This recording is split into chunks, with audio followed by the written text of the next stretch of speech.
So, you want to be a better builder, right? You're tired of that classic standard wooden box look. You want to have something that you're proud to show. Well, my friends, today I can help you achieve your dreams of becoming a master builder. I'm going to show you a few tips and tricks that help me achieve a master builder look. That way we can get rid of those sad, lonely cardboard boxes and achieve greatness together. Okay, so my friends, we're going to start off with what I like to call laying down blueprints. Every good building has a blueprint. It's your planning stage. It's what makes all the little errors and things that could go wrong fly out the window. So we're going to start with a blueprint for our build as well. I also like to call this framing. Often in my videos, I'll be like, I'm going to start with the frame of the build. That just means I'm starting with the exterior structure. So that means I'm not putting in any walls, I'm not putting in a roof, I'm not putting in anything besides the general shape. And you'll notice in this demonstration, I have 3 different shapes going on. And they're all squares, well, rectangular shapes, they're rectangles. And so I have this green one, I have this blue one, and I have this pink one. The key part to this is that our structures are overlapping with each other. So if you'll notice, the pink goes into the blue, and the green also goes into the blue. So that means our surface for our structure isn't going to be flat, and that's probably the most important part of elevating your builds. Okay, so now that we've established that we need a variety of shapes, so we have multiple shapes rather than just one square, we need to have varying heights to this. So if you'll go to my next one, we have these squares, but I've made them 3D. No longer are they just blueprints. Now these are like isometric views of what we want to build, right? So the important part of this structure, or anything you take away from this video, is that in everything a master builder does, there's gonna be variation. We're not looking for symmetry necessarily, we're looking for anything that'll make the view of this building dynamic and rhythmic, if that makes sense. So what does that exactly mean? That means we want different heights. So this green box that I have is taller than this pink one, but the green one's smaller than the blue one. So we know that when we decide to fill in this space, the blue is going to be our highest point, the green's going to be our middle-ish point, and then the pink's going to be our lowest point in terms of height for a building. Now, as you can see, this kind of just creates a step stool up. It's kind of like a pile of rocks in a waterfall. It looks very natural, very flowy. Nothing kind of gets in the way of each other. Everything melts together. And that's what we want. We want a ooey gooey sandwich that melts together. It creates a nice, smooth consistency. Okay? So that's kind of the biggest takeaway that you should have from this, is that we want variety. We don't want any part of this build to look exactly the same as the rest of it. Just like how everything in life is unique and you can't replicate it, that's what we want with our builds. We want our builds to be special and not feel just one-dimensional, if that makes sense. Okay, my friends, moving on to the next step. This is what I call a gradient scale, and you can call it whatever you want. It's literally just finding things that kind of go together. Now, ordinarily, you might look at all these blocks individually and be like, why are these together? Why would I even think of putting any of these together? Well, the truth is, to elevate your build to that master level, you're gonna have to get outside your comfort zone. And this was probably one of the hardest parts of really improving my building style, was to get uncomfortable with using blocks that shouldn't go together. So for my first gradient scale, I have a block of coal, I have kelp, I have some greenish terracotta, I have moss, I have a mossy cobblestone block, and then I have some bricks. Now, a couple of these you might put together, like the bricks and the cobblestone and maybe the moss, but you most definitely wouldn't have thought to put kelp together.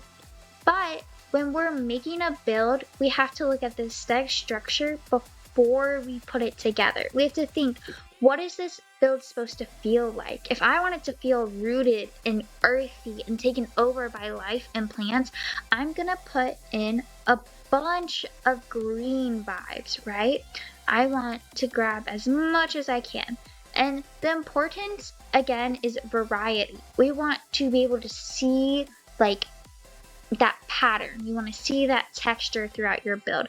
Because otherwise, if you're working with just wood, it can look very flat. Let's say you're working with a variety of colors, but you're working with just planks. It can kind of get a little headachy to look at for a while, even for the builder, not let alone anyone who's going to look at the build other than just you. So I like to start out when I build, I will grab whatever blocks I'm feeling. If I'm feeling like I want to do some blue colors, I'm going to grab all the blue blocks I can think of. I'm going to place them all down next to each other, and usually this takes me about 5 minutes before I get started to build. And I'm going to place them all next to each other, and then I'm going to look at which ones create nice texture together.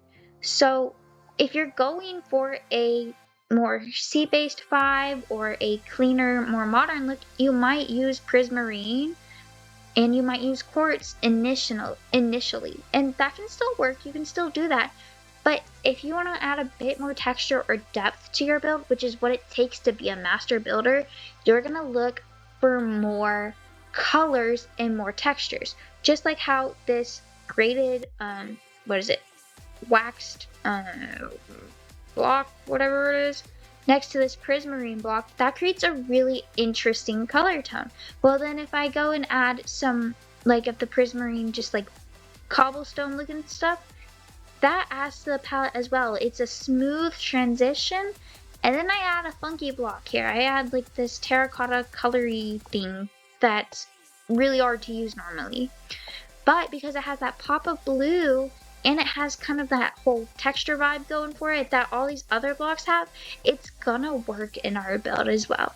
And then if I want to continue my color palette to develop that, I'm gonna work in colors of this previous block. Well, this previous block here has a bunch of grays and like darker tones, more light and airy. So I'm gonna pull that in, and that's how I got this smooth stone. And then in order to add just a bit more texture at the end here, I added this like mossy grayish looking stuff. And that's how you get a color palette. And it's really, really important that you look at all the blocks that you're using, especially with this palette. This palette's one of my favorite ones. We have andesite, we have rooted dirt, we have some just like mud brick things, and then more, I don't know what, this is like mud, cobblestone, whatever. And then this is like mud bricks, and then we have raw copper, and then we just have terracotta. And normally you wouldn't have thought to use andesite, because andesite's pretty freaking ugly, if you ask me. It's not pretty to look at. But if I'm going for like a desert theme, and I want it to look like it's from the earth, the warmth that the earth has in, like, what is it, mesas and biomes like that, I'm going to choose these warm reds and oranges to really elevate the palette of my build. And yeah, does it look kind of crazy? But I promise you it'll work out, and we'll go and review that in just a second. And so here are just a few other ones. This one's very interesting too. I have a few random things in here, and you can see not everything has to look like it'll initially work. That's when our design comes in, and our take as artists will really come in to elevate this part of the build. Okay, my friends, now that we've reviewed why our color palettes are so important, we're going to go through an example of this. So this is a great example that I've laid out for you of random blocks working together. So this block here is a bunch of roots from the mangrove trees. It's like mud and roots combined. I'm not entirely sure the name of the block. And then we have some spruce slabs and we have spruce logs. So those are blocks that you typically would put together on the norm. Then I added some stripped spruce, which is still in our norm. But then in order to elevate and add more texture to our design, I popped in some mud pillars here. That's the key part of this entire thing. We have that color palette going together. I want it to go for a very woodsy, dark color that will really feel as if it's coming straight from the swamps. Maybe something to find in the woodland mansions. And then I used my concepts that we previously talked about, like having different height variations within our builds, to make this have a lot of depth. So as you can see, I started out back here with a base of some spruce and then the roots, and I created just a flat wall right here. And then I added upon that in front, and you slowly develop it forward. And the key part is just to make a bunch of arches, a bunch of little details. The most important thing when you're trying to add a lot of depth is to give detail. So in this little cranny here where normally you could just leave it blank and it would be okay, I added stairs to create a little archway, and that gives a lot of shape and depth to the build. And also to elevate your builds, maybe add echoes of your design. So I have this one arch here. Well, then I also have this one arch here with the other spruce. And then I came in with the mud stairs and I added one last arch. The key is to have continuity and repetition in your builds. You want some of that repetition, but you don't want it to look symmetric. And that's the key. You want to have depth on either side. And then I have a lower part to give kind of a step stool up. We don't want anything looking flat. But still, you might ask, how do I do this on a smaller scale? Okay, my friends, so we have a couple of options when we're working small scale, especially if you're in survival and you really want to elevate your house that you're staying in or you're making. So our first option is to elevate our floor. Most of the time we go for just a basic wood floor or carpet, whatever it may be, and that can look cute if we have our walls as our elevated design element. So if we're not elevating our walls, we need to be elevating our floors, which I have here an example of a color palette or parts of a color palette that I had previously shown you back here. So it's this color palette, remember? Okay. And I used a couple blocks from that I knew would work well together. So this prismarine block here and this waxed, oxidized copper grate, that's what it is, right here. So we have a bit of some texture going on here. And then to give a break from the busyness, I chose just a plain lantern in the middle. And you can get as crazy and detailed as you want with your floors, or you can keep it relatively simple. And if we're keeping the floor simple, we need to elevate our walls. Now, this is an example of an elevated wall palette. And as you can see, this one is a bunch of mangrove tree. So most of it is mangrove, which is okay. We can have a relatively calm color palette. But you can see that I have some nether brick here. This adds another piece of depth to it, okay?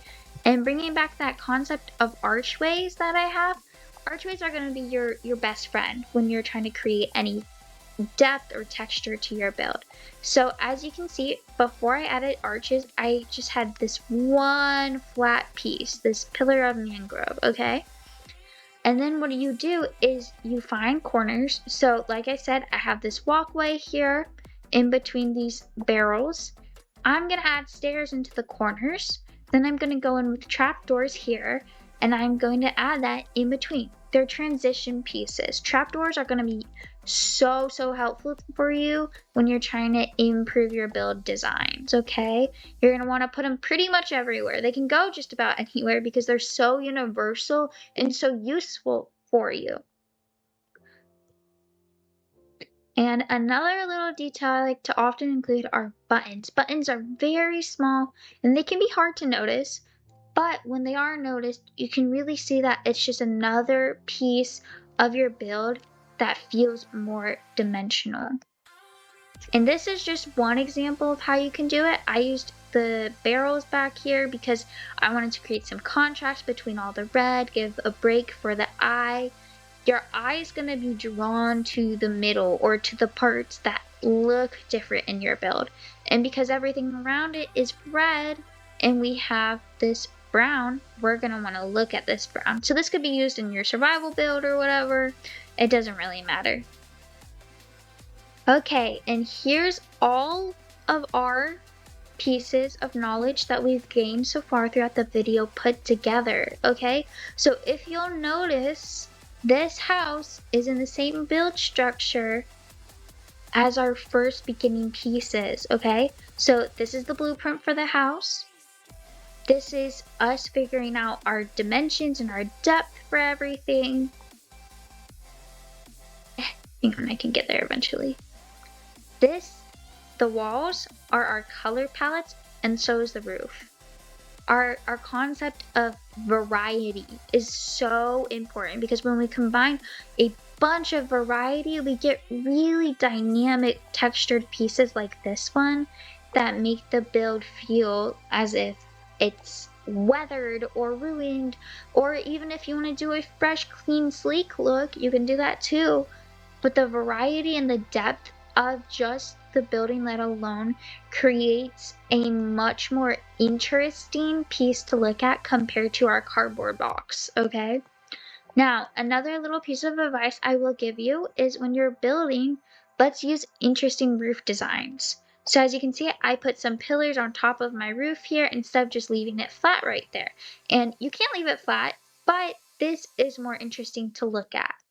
And this overhang here, it kind of represents, or not represents, it resembles a Viking style. The points they have at most of their houses, that's so much more interesting to look at than just a flat piece of roofing. Our stairs, I often underdo them as well as on top because it creates a seamless transition. And I'll show you back here. This is the little outing that we had. I used that same Viking style there. And you may notice I use slightly different blocks on some of my parts that are sticking out. So in this little enclave here, I have darker bricks or darker blocks. And I have the darker blocks out here in this front piece, this front doorway entrance area, as compared to the main body of the entire house. And that also helps separate and clear things up if you're using a bunch of busy blocks like I am. So I have a bunch of busy block textures. I have all kinds of patterns just all across everywhere to create a lot of movement within this house design. And you don't have to have this much all the time. It just helps to really elevate the look. This looks like a real house you could live in. It has the imperfect look. Not everything's completely symmetric. You know, if you look on the roof here, I have little trails of this block bleeding down here. We have some bleeding up. It's really a hodgepodge, and that's what makes it look interesting, which is our biggest point of becoming a master builder. And then one of my next points is we're going to want to create some more depth on the outside of our house. We don't want to just have a lazy, no yard boringness that we have in the cardboard box, okay? So instead, we're going to grab, even if it's just some random bushes that you don't really want to do, you don't want to do any decorating with your garden? Okay, perfect, that's fine. Just grab bushes, some holly pieces, maybe the firefly things, and you're just going to plant them. Don't plant them everywhere because we don't want everything to look the same. We want to have highlight pieces that draw your eye and make everything look good. And then to add just a bit more depth and texture, I added sea pickles. Well, sea pickles normally are in the sea and not on land, but here they look right because you see how it resembles and goes with the color palette of the rest of our flora and fauna. It looks like it belongs, so therefore it will belong when you place it down.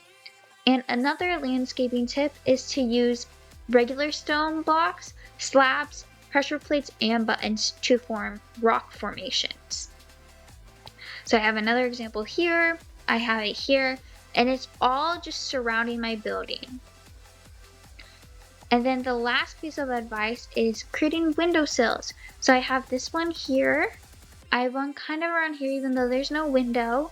It still helps create a flow to the house. Like the energy's just radiating off of it. And I have even just some more hanging bits and pieces like lanterns and side stuff that will just really help make your build feel like it's not flat. And that's what we want to be a master builder. Okay, let's talk about decorating our houses. So we've kind of gone through most of the important core structures to improve your building style, but we need to talk about our decorations. So you can see I have this trapdoor and some chains. This could literally be like anything, and it doesn't always have to make sense. But do you see how it takes this flat wall from being just a wall to being, maybe you put a lantern here and you have holders for stuff. This could be something. And the little details just add to that. You'll also notice I have these pillars. The pillars change color according to the gradient on the wall. So the colors of the walls don't have to perfectly match up, but this adds another block of depth compared to just if I had these pieces of wood here and a flat wall. This creates another little enclave that makes the house feel 3D and real. And so I've replicated that same little detail design over here. And then the last little bit is making a chimney.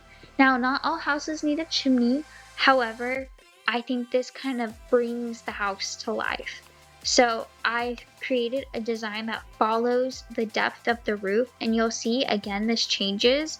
It follows a gradient that we've established before, and then I have an outer rim of the chimney, and then I placed a fire pit inside. Now the fire pits in Minecraft create smoke, and so when you're far away and you're not flying above, because if you're using your house you're never going to be flying really above, so you shouldn't see that fire, you'll be able to see as if there's really life going on in the house and there's someone cooking or there's a fire inside. It just brings warmth to your build, even if you're using such cold, hard colors like in this one. Anywho guys, thank you so much for watching this video. I originally thought I recorded an outro, but I did not. So this is the outro.